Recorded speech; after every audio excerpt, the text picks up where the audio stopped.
दोस्तों, दिनाक्षी short hand में आपका स्वागत है। अगर आप चैनल पर नए हैं तो चैनल को सब्सक्राइब करें और बेल आइकन जरूर दबाएं। इस डिक्टेशन की एडवांस आउटलाइंस और वाक्यांश आप हमारे पेड बैच से प्राप्त कर सकते हैं। हमारे पेड बैच में आपको प्रतिदिन सभी डिक्टेशंस की एडवांस आउटलाइंस और वाक्यांश दिए जाते हैं और कुछ ऐसी डिक्टेशंस जो केवल पेड मेंबर्स को ही प्राप्त होती हैं। हमारे पेड बैच को ज्वाइन करने के लिए और बैच के बारे में संपूर्ण जानकारी प्राप्त करने के लिए आप डिस्क्रिप्शन बॉक्स में दिए गए मोबाइल नंबर पर व्हाट्सएप कर सकते हैं। इस डिक्टेशन की डेमो आउटलाइंस आप हमारे टेलीग्राम ग्रुप से प्राप्त कर सकते हैं। तो चलिए डिक्टेशन को स्टार्ट करते हैं। डिक्टेशन 5 सेकंड बाद स्टार्ट होगी। Ready, start. अंततः हमने वह कर दिखाया जो विश्व का कोई देश और यहाँ तक कि अमेरिका एवं रूस भी नहीं कर सका। इसरो यानी भारतीय अंतरिक्ष अनुसंधान संगठन ने चंद्रयान 3 के लैंडर को चंद्रमा के दक्षिणी ध्रुव पर सफलतापूर्वक पहुंचाकर देश ही नहीं दुनिया को चमत्कृत करने का काम किया और भारतवासियों एवं भारत प्रेमियों को गर्व की ऐसी अनुभूति कराई जो सीना चौड़ा करने के साथ ही हर्षित और मुदित करने वाली है। चंद्रयान 3 की चंद्रमा पर सफल लैंडिंग एक ऐसा अविस्मरणीय और अद्भुत क्षण है जो वर्षों तक भारतवासियों को प्रेरित करता रहेगा। यह एक ऐसी शानदार उपलब्धि है जो सचमुच स्वर्णाक्षरों में लिखी जाएगी। इस उपलब्धि ने हम भारत के लोगों में जिस उत्साह और उमंग का संचार किया है वह अकल्पनीय है।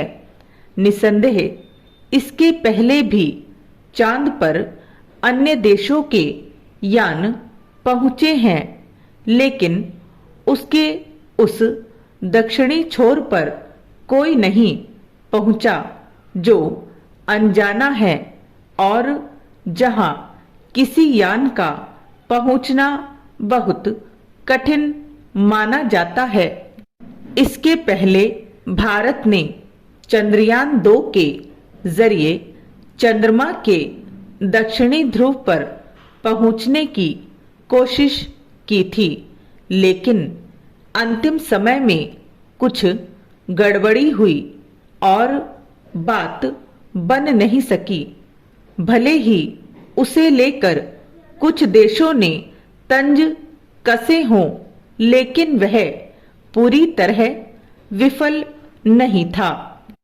उस अभियान ने हमारे विज्ञानियों को यह सीखने समझने में सहायता प्रदान की कि आगे क्या सावधानी बरतनी है।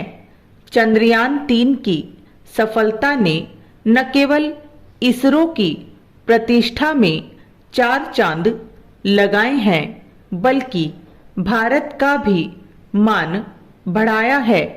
इसके साथ ही उसने भारतवासियों को इस आत्मविश्वास से भरने का काम किया है कि उनके लिए कुछ भी कठिन नहीं है और वे वह सब कुछ हासिल कर सकते हैं जो अन्य देशों और विशेष रूप से विकसित देशों के लोग प्राप्त कर चुके हैं।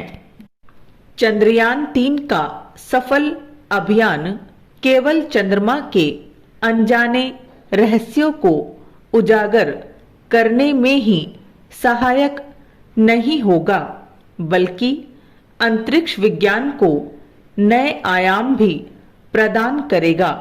चूंकि इससे पूरा विश्व लाभान्वित होगा, इसलिए इस पर हैरानी नहीं कि चंद्रमा 3 अभियान पर सारी दुनिया की निगाहें थी। इसरो ने जो इतिहास रचा वह यही रेखांकित कर रहा है कि नए भारत का निर्माण हो रहा है और वह महाशक्ति बनने की राह पर है। अब यह भरोसे के साथ कहा जा सकता है कि विश्व पटल पर अपनी और गहरी छाप छोड़ने का भारत का समय आ चुका है। चंद्रयान-3 अभियान की सफलता पर प्रधानमंत्री ने यह ठीक ही कहा कि यह विकसित भारत का जय घोष है और इससे देश को एक नई ऊर्जा और चेतना मिली है। उन्होंने चंद्रयान-3 की सफलता को जिस तरह नए भारत की नई उड़ान करार देते हुए इसे अमृत काल की प्रथम प्रभा में अमृत वर्षा की संज्ञा दी, उससे इस यकीन को बल मिलता है कि वर्ष 2047 तक भारत विकसित राष्ट्र बनने के अपने सपने को वास्तव में साकार करने की दिशा में बढ़ रहा है। इसरो ने जिस तरह बेहद कम कीमत पर अपने चंद्रयान-3 अभियान को सफलतापूर्वक अंजाम दिया, वह यही बताता है कि किसी भी क्षेत्र में बड़ी कामयाबी पाने के लिए संसाधनों से अधिक संकल्प और आत्मविश्वास की आवश्यकता होती है। इसकी अनदेखी नहीं की जानी चाहिए कि अमेरिकी अंतरिक्ष एजेंसी नासा को चंद्रमा पर अपना पहला यान उतारने में करीब 15 बार असफलता झेलनी पड़ी थी, लेकिन हमारा इसरो चंद्रमा के दुर्गम माने जाने वाले दक्षिणी छोर पर दूसरे ही प्रयास में सफल हो गया। इसरो के विज्ञानियों और तकनीकी विशेषज्ञों ने अपने तप, त्याग और संकल्प से बेहद कठिन माने जाने वाले कार्य को जिस कुशलता से संपन्न किया, उससे उन्होंने दुनिया में अपनी मेघा का लोहा मनवाया। वे वंदन और अभिनंदन के पात्र हैं।